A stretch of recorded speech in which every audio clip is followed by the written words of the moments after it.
네, 여러분 안녕하세요. 오늘 구역 성경 공부 함께 시작하도록 하겠는데요. 이번 주부터 좀 약간 하나 추가를 하려고 하는데, 우리가 찬송가가 있습니다. 부르는 찬송가를 매번 이렇게 제시해 드렸는데요. 생각을 해보니까 구역 모임 할 때 좀 이렇게 반주가 나오면 좀 어떨까, 더 모임하시는데 용이하지 않을까 생각이 들어서 저희가 찬송가 반주를 이렇게 한번 앞쪽에 넣어드리고, 그 다음에 이제 이 성경 공부를 함께 하면 어떨까 해서 지금 준비를 해봤고요. 오늘은 제가 이 설명을 드렸지만 다음 주부터는 아마 이제 찬송가가 먼저 자동으로 나올 겁니다. 그래서 뭐 그것을 활용하셔서 모임 때 찬송을 먼저 한 장 부르시고 그 다음에 이 성경 공부 영상을 같이 시청하시면 되겠습니다. 그럼 찬송가 오늘은 204장 같이 한번 부르도록 하겠습니다.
네, 오늘 우리 읽을 성경 구절은 골로새서 3장 17절 말씀입니다.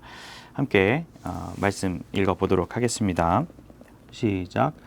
또 무엇을 하든지 말에나 일에나 다 주 예수의 이름으로 하고 그를 힘입어 하나님 아버지께 감사하라. 아멘. 오늘은 제 3계명에 대해서 함께 살펴보도록 하겠습니다. 오늘 이 3계명은 하나님을 대하는 기본적인 자세, 마음가짐으로 정리를 해볼 수 있겠습니다. 여러분, 그 운전 같은 것을 할 때, 제가 이제 운전을 할 때 이 휠 얼라이언트라고 하죠. 이 방향이 약간만 타이어가 틀어져 있어도 운전하는데 좀 불편함을 느끼게 됩니다. 물론 이 사람마다 다르긴 하겠지만 그런 것들이 이 미세한 방향만으로도 길이 어긋난다는 걸 느껴지기 때문에 이런 것들을 굉장히 중요하게 여기고 안전의 문제로 또 여기기도 합니다. 그래서 점검을 하라고 설명을 하죠.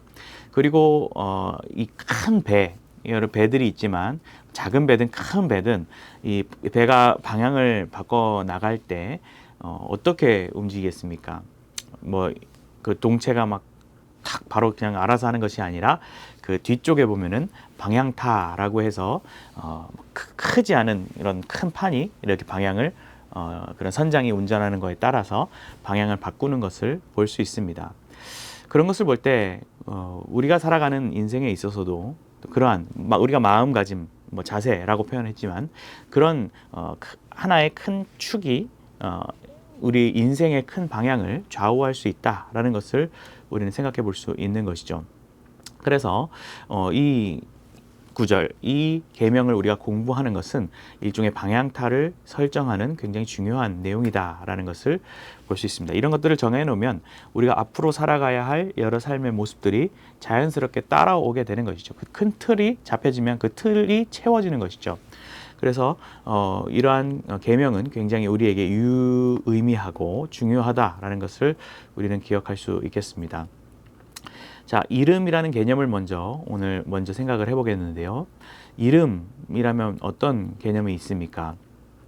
하나님을 우리가 섬기고 대하는 자세를 말을 하는데 이름을 망령되이 부르지 말아라 라고 지금 설명을 하고 있습니다. 그렇다면 이 하나님의 이름을 그냥 부르는 것, 그냥 함부로 부르지 마라 라고 우리 입술에서 나가는 그 소리, 그냥 그것만으로 의미하는 것만은 아니라고 할 수 있습니다.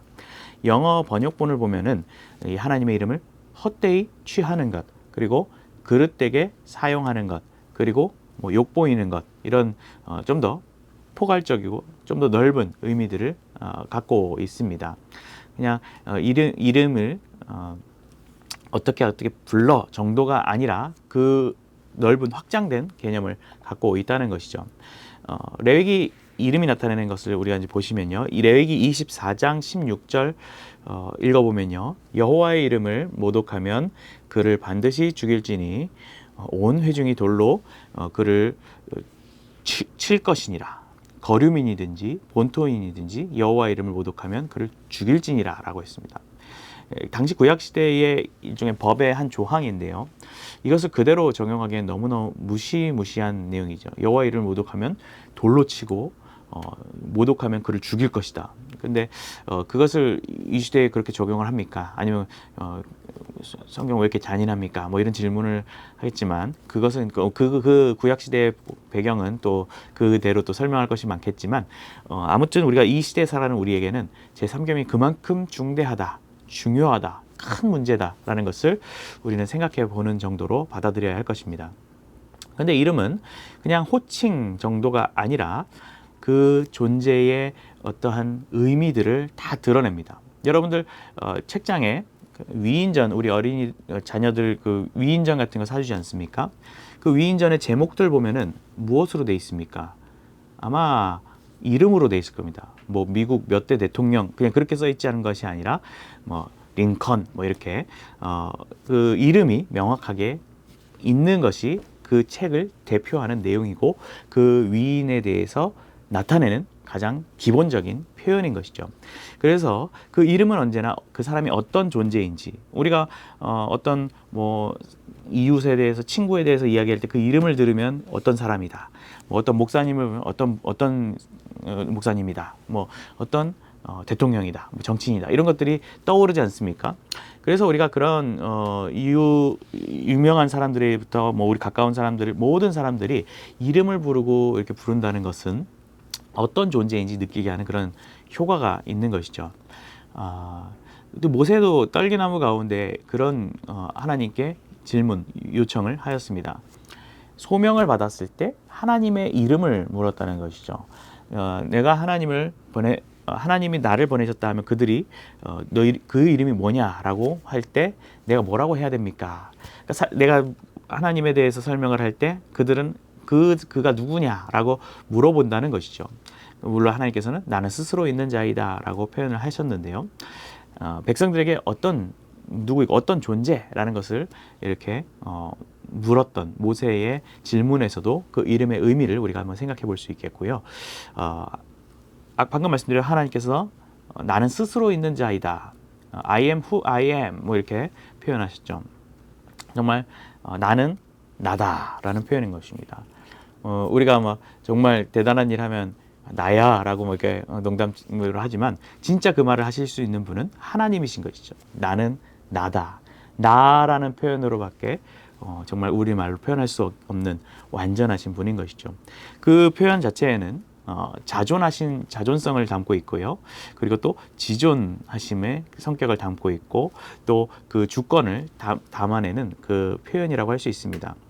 여러 뭐 그런 개념들을 갖고 있는데 그런 주 되심을 나타내는 대표적인 이름이 우리가 성경과 또 우리 표현에서 나는 여호와라는 이름인데요. 아주 빌립보서의 그런 표현을 빌려서 우리가 생각을 해본다면 모든 이름 중에 가장 뛰어난 이름이 바로 하나님이시다라는 것을 우리는 분명하게 기억할 필요가 있습니다. 그 이름은 하나님의 영광을 나타냅니다. 이제 성경 구절이 그 교재에도 기재되어 있는데요. 시편 29편에 보면은 그 이름에 합당한 영광을 돌리며, 그리고 시편 8편 주의 영광이, 그러니까 주의 이름이 온 땅에 그리 아름다운지요 주의 영광이 하늘을 덮었나이다라고 표현하고 있습니다. 그리고 또 하나님의 이름은 구원의 능력을 나타내는데요. 로마서 10장 13절에 주의 이름을 부르는 자는 구원을 받으리라. 그렇죠? 우리가 믿고 그 주의 이름을 부르는 자는 구원을 받는다는 그 사실을 너무나 잘 알고 있죠.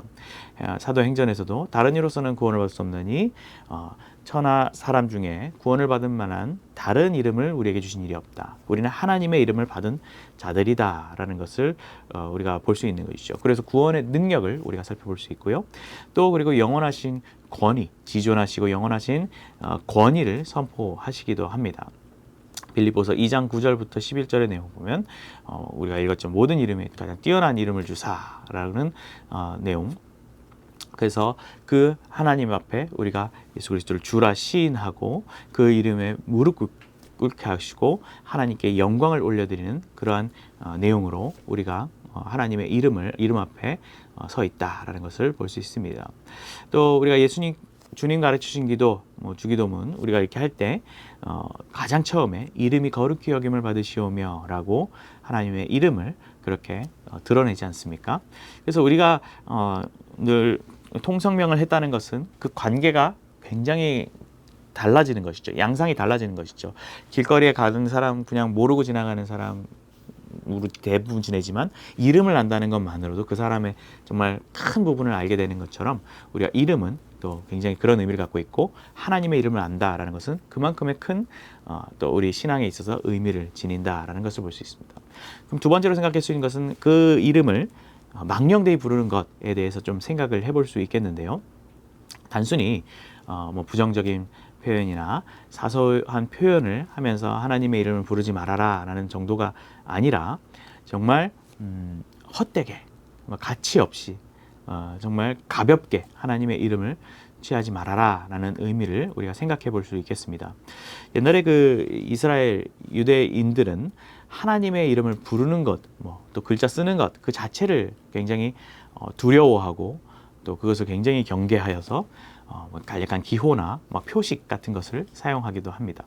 물론 우리가 그렇게까지 하나님의 이름을 두려워해서 우리가 하나님을 부르지도 못하고 쓰지도 못하는 그런 의미를 너무 깊게 부여할 필요가 없습니다. 그럼 이제 우리의 또 신앙에도 영향을 미칠 수 있겠죠. 다만 우리가 그러한 하나님의 이름을 잘못 사용하는, 잘못 취하는 그런 형태는 우리가 배격해야 되는 거겠죠. 성경에서 여러 제3계명을 어기는 하나님의 이름을 망령되이 일컫는 그런 여러 사례, 상황들을 설명을 해주고 있습니다. 레위기 24장 16절 하나님의 이름을 모독하는, 정말 신성모독이라고 하죠. 그런 모독하고 저주하는 그런 행위들을 제3계명에 아주 선명하게 어기는 그런 내용이라고 할 수 있겠고요. 하나님의 이름을 마치 걸고 약속하고 맹세하는 것, 레위기 19장 12절에 그런 것들도 하나님의 이름을 망령되이 욕보이는 그런 일로서 설명을 하고 있습니다. 그래서 그런 여러분들도 하나님의 이름을 걸고 맹세한다 이런 표현하는 것 굉장히 조심하고 유의해야 될 모습이라고 할 수 있겠죠. 또 책임질 수 없는 말들을 하는 것, 내가 하나님을 위하여 또 이건 하나님이 주셔서 이런 것들을 하고 제시하고 또 어떤 것을 해야 된다라고 사람들을 이렇게 끌고 가는 그런 것들은 굉장히 무게감 있는 말인 것이죠. 그런 것들을 함부로 내뱉고 그냥 막 쉽게 내뱉는 것은 하나님이 기뻐하시지 않는 제3계명을 어기는 그런 모습이라고 할 수 있습니다. 예레미야 23장 내용을 한번 이렇게 살펴보시면 좋을 것 같고요. 또 이스라엘의 그 백성들이 가짜신 몰렉에게 자녀를 제물로 바치는 그런 행위들이 있었는데 그것도 하나님의 이름을 욕되게 하는 것이다라고 설명을 하고 있습니다. 그런 자들을 돌로 치라라고 했는데 아까 돌로 치는 그런 성경 구절이 있었죠. 그래서 하나님의 이름을 모독하는 행위이기 때문에 그런 신앙의 자세를 또 잘 간지는 것, 그 자세라는 것, 마음가짐 처음에 설명드린 것처럼 그런 것들이 또 이런 하나님의 이름 망령되이 일컫지 않는 그런 모습이라고 할 수 있겠습니다. 또 백성들이 바친 성물 뭐 이런 것들을 제사장 레위 제사장들이 함부로 다루는 것, 또 그런 제사를 드릴 때 오염된 재물, 냉소적인 마음 이런 것들로 하나님 앞에 드리는 것 이런 것들도 다 온전히 하나님의 이름을 제대로 드러내지 못하는 하나님의 이름을 망령되이 하는 그런 부르는 그런 모습이라고 할 수 있겠습니다. 오늘 이 제3계명 이런 내용들을 한번 좀 이렇게 기억해 보시면 좋을 것 같고요. 오늘 이 내용을 토대로 또 한번 한 주간 살면서 또 하나님에 대해서 또 내 삶 속에 하나님의 이름을 망령되이 일컫는 일이 없는지 돌아보시면 좋을 것 같습니다. 네, 여기까지 하도록 하겠습니다.